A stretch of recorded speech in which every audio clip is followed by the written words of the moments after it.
ભુજ શહેરના મુન્દ્રા રોડ પર ભુજ હાટથી લેવા પટેલ હોસ્પિટલ સુધીના વિસ્તારના ફેરિયાઓને નગરપાલિકાએ નોટિસ ફટકારતા હડકંપ મચી ગયો છે। આ વિસ્તારમાં ઉભતા ધંધાર્થીઓ રજૂઆત માટે નગરપાલિકા કચેરીએ પહોંચ્યા હતા। ચીફ ઓફિસર દ્વારા પાઠવવામાં આવેલ નોટિસને અયોગ્ય ગણાવી શહેરમાં શેરી ફેરિયા અધિનિયમની સચોટ અમલવારી કરાવવા માંગ કરી હતી। આ વિસ્તારના 30થી વધુ ધંધાર્થીઓને નગરપાલિકા દ્વારા નોટિસ પાઠવી 2 દિવસમાં ગેરકાયદે દબાણ ખસેડી લેવા અનુરોધ કરાયો હતો। આજે ભુજ નગરપાલિકાના મુખ્ય અધિકારી ભુજના અલગ અલગ વિસ્તારોમાં અને જેની અંદર ખાસ કરીને ભુજ હાટથી કરીને લેવા પટેલ રોડ સુધીનો જે વિસ્તાર છે ત્યાં કને ભુજના લગભગ એ વિસ્તારના 38 થી 40 કે 50 જેટલા શેરી ફેરિયાઓને એક દિવસની ગઈકાલે અને પછી આજે સવારે બીજી નોટિસ ગેરકાયદેસર રીતે આપવામાં આવી છે।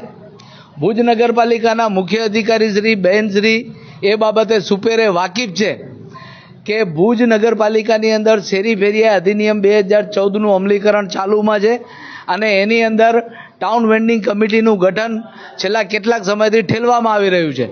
છેલ્લે જે અમારી રજૂઆત હતી એની અંદર પણ એમણે કહ્યું હતું કે બોડી ચૂંટાઈને આવી જાય ત્યારબાદ ટીવીસીનું ગઠન કરવામાં આવશે। ટીવીસીનું ગઠન ટાળી અને એન્યુએલએમ શાખા પોતાની સત્તાનો દુરુપયોગ કરી પોતે 10-15 હજારની લોન પોતાના ખિસ્સામાંથી આપતી હોય એવી રીતે ફેરિયાઓને પોતાના ગુલામ બનાવવાનો પ્રયત્ન કરી રહી છે। ફેરિયાઓને પોતાના કાર્યક્રમોમાં ઢસડી લઈ જવાનો પ્રયત્ન કરી રહી છે અને આ રીતે ગેરકાયદેસર નોટિસો આપી અને ફેરિયાઓને હેરાન પરેશાન કરવામાં આવી રહ્યા છે જે કોઈ પણ કાળે વ્યાજબી નથી।